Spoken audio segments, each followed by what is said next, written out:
The hardest part to believe of Plato's account of Atlantis is the rapid and catastrophic nature of its demise. In this lecture, I'll put forward a hypothesis that I really wanted to share. I'll explain the basic mechanics involved and put forward the possible location for the lost continent of Atlantis. I must stress, I'm not a geologist or a volcanologist. However, I write from personal, albeit casual, research in the subject over many years. Plato wrote of Atlantis in two primary accounts, Timaeus and the Critias. Plato compiled these papers from writings passed down in his family from a distant ancestor called Solon, an Athenian statesman who travelled to Egypt and the city of Sais, where he encountered the priests of the goddess of Neith. A very aged priest told Solon that 9,000 years earlier, and that was already in 580 BC, that Athens had been in conflict with the great power of Atlantis, which was destroyed in a catastrophe. Plato's dialogue does not mention the name of the priest who passed that information on to Solon, but Plutarch in his Life of Solon identified the aged priest as being called Sonchi. I mentioned earlier that the most difficult part of Plato's Atlantis to comprehend was the sudden and rapid catastrophic nature of the sinking of the continent of Atlantis. Regarding the annihilation of Atlantis, Plato stated in the Critias, "But afterwards there occurred violent earthquakes and floods, and in a single day and night of misfortune, all of your warlike men in a body sank into the earth, and the island of Atlantis in a manner disappeared beneath the depths of the sea, for which reason the sea in those parts is impassable and impenetrable, because there is a shoal of mud in the way, and this was caused by the subsidence of the island." The whole of Atlantis disappearing beneath the waves in one day and one night, an entire continent sinking beneath the waves? There's no need not to believe Plato's account, but many harbour doubts that it could have happened in the manner that he stated, or as quickly as he stated. It seems that, like the Vesuvius observations of Pliny the Younger, Plato's Atlantis account was just too incredible to accept. Pliny was vindicated, of course, 1900 years after his Vesuvius observations, when the modern ignorant world witnessed the eruption of Mount St. Helens. And for the first time, we saw what Pliny had been talking about 1900 years earlier, a pyroclastic flow. So it may seem that the accounts of Plato may still have to wait a little bit longer until the catastrophic proof of what could have sunk an entire continent, completely wiped it out in just 24 hours. Or maybe, eventually, somebody enlightened will come along and scientifically prove that it's possible. Hey look, just to be clear, that person is not me. I'm not a geologist or a volcanologist, but I do have a hypothesis that I do feel needs to be shared. Post-glacial rebound, also called isostatic rebound or crustal rebound, is the rise and spread of land masses after the removal of the huge weight that ice sheets were placing on them as the glaciers melt. The sheer mass that ice pushes down onto the Earth's crust causes a deformation due to the flexible nature of the mantle and lithosphere. The Earth's mantle is the mostly solid bulk of the Earth's interior. The mantle lies between the Earth's dense superheated core and its thin outer layer, the crust. The mantle is about 1,800 miles thick and makes up about 84% of the Earth's total volume. The lithosphere is the rigid outer part of the Earth, consisting of the crust and upper mantle, and consists of several plates. The Earth has a natural cycle of warming and cooling. As the Earth warms, the ice melts, and the ground where the ice was slowly rises due to the reduction in mass above it. But it doesn't just rise, it also spreads out laterally, causing a skewing of the land compared to how it was under the immense weight of the former glacial load. The changes in the mantle pressures also change the volcanic and tectonic stresses over a wider area, moving faults and affecting volcanism. Glacial loads provided up to 30 megapascals of vertical stresses in Canada and 20 megapascals in northern Europe during the last glacial maximum. That is a huge amount of pressure pushing down on the Earth's crust. So, Egyptian priests told Solon that 9,000 years previously something really bad happened. That was 580 BC, so that's about 11,580 in our calendar. So we're looking for something in the geographical record that happened 11,580 years ago, or thereabouts. So you're wondering, is there anything in the geographical record, something catastrophic and terrible that happened approximately that sort of time? Well, I wouldn't be making this video if there wasn't, and there just so happens to be an event known as the Younger Dryas Impact Event, which postulates that fragments of a very large disintegrating asteroid or comet, that's more than 4 kilometers in diameter, struck North America, South America, Europe and Western Asia about 11,600 years ago. So that's 20 years out from Solon's account. Considering that calendars have been fussed with over the years quite a lot, that's pretty much right on the nail for the impact event that we might be looking for.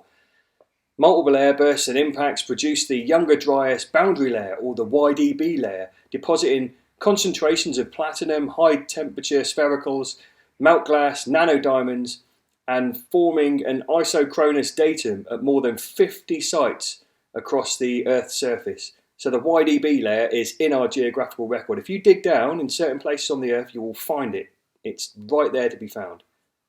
The Hiawatha Glacier in Greenland is a slow-moving ice sheet of more than 1 kilometre thick. It advances onto the Arctic Ocean, not in a straight wall, but in a conspicuous semicircle, as though spilling out of some kind of basin. Hidden beneath Hiawatha is a 31 kilometre wide impact crater, big enough to swallow West Cornwall, or to put it another way, the crater is the size of the M25 around London, from Slough to Dartford and Watford to Sevenoaks. Kurt Kerr and 21 co-authors reported in a paper in 2018 that the crater was likely left when an asteroid, roughly anything up to 1.5 kilometres across, smashed into the Earth at some stage in the last 100,000 years. The exact timing is certainly up for debate, but some researchers on the Discovery team believe the asteroid struck at a critical moment, roughly 12,000 years ago, placing it in the time frame of the Younger Dryas impact event. It would also mean that this massive asteroid may have impacted the Earth when the mammoths and other great creatures were in decline, the megafauna extinction event, and all of this so very close to when ancient historians reported the demise of Atlantis. A massive impact on an ice sheet of an asteroid or a disintegrating comet would have flash-boiled trillions of tons of ice and sent meltwater pouring into the atmosphere and surrounding oceans, potentially disrupting the conveyor belt of ocean currents and causing temperatures to plunge, especially in the northern hemisphere. What is not well documented are the effects of the flash melting of such huge volumes of ice and how it would have affected post-glacial rebound. Such a rapid event would have led to a huge upsurge in the Earth's crust due to the rapid megapascal reduction in mantle pressure. This would have caused catastrophic earthquakes and tectonic shift, and not just locally. The rapid rising of Greenland due to the flash boiling of the ice during the asteroid impact would have led to unimaginable submantle pressure instabilities, leading to the catastrophic rapid lithosphere changes, possibly globally and certainly in the northern hemisphere. So what does all that nonsense mean in layman's terms? Well, an asteroid comes in from outer space, it hits the ice pack on Greenland, flash boils all of the ice, all of that weight, that massive amount of weight, maybe 2 miles thick of ice that was on Greenland is suddenly flash boiled and is no longer there. No weight pushing down on Greenland, post-glacial rebound, rapid post-glacial rebound. Suddenly, without all of that weight above it, Greenland goes and jumps maybe 50 metres in the air. The whole landmass jumps up into the air and stays there. Imagine the earthquakes, imagine the tsunamis, the mantle instabilities. It's just biblical. I mean, just the flooding and the tsunamis that followed would be good enough reason for Noah to build an ark, don't you think? So, what's all this got to do with Atlantis, you might be asking yourself? Well, first we need to consider a possible location for Atlantis. Plato asserted that the Egyptians described Atlantis as an island consisting mostly of mountains in the northern portions and encompassing a great plain and an oblong shape in the south. Now he gives the size and shape in stadia, which can be converted to miles, and it just so happens that there's a submerged region of the northern Atlan-tic that geographically fits Plato's description for Atlantis. Matt Simpson, a renowned geologist who runs the Ancient Architects channel, identifies the area known as Rockall Bank in the northern Atlantic as a good fit geographically in size and in shape. A layman's search on Google Earth, grab yourself a ruler and a copy of the Critias, and you'll find a similar conclusion. Now, Rocklebank is southeast of Greenland and west of Scotland. Rocklebank could well be the submerged location of Atlantis, a site of a rapid landmass collapse as a direct result of a nearby catastrophic landmass rising as part of a rapid post-glacial rebound event. Now, the mechanics of the mantle are complex, and I don't claim to understand them because I'm not a geologist, but it's not unrealistic to imagine that if Greenland surges up, if something goes up here, something's going to have to go down somewhere else. I mean, if you fill piston A, piston B will empty, purely from a hydraulic perspective. There's also the lateral effect of upsurge. I mean, as the whole of Greenland thrusted up, it would have pulled tectonic plates apart as well, stretching the Earth's crust in certain areas. And then that might be something that you can physically see on the ground on a huge scale. It won't be a small thing. You'll be looking for something absolutely ginormous. Now, there's a part of the North Atlantic ridge that lies between Greenland and Rocklebank that looks arguably different to the rest of the Northern Atlantic ridge. Now, I'm no geologist, but it looks like it's been pulled apart. It looks like it's been stretched quite significantly. Atlantis, Noah's flood, the Younger Dryas event, one of those three is an accepted fact, and the other two are ancient records across multiple cultures worldwide. Every great ancient culture in the world has a flood story. Perhaps even if part of this theory is correct, it will in some part vindicate Plato, as Pliny the Younger was vindicated after Mount St. Helens. As previously stated, I'm not a geologist, but I am an engineer, and from an engineering perspective, all of this makes sense to me.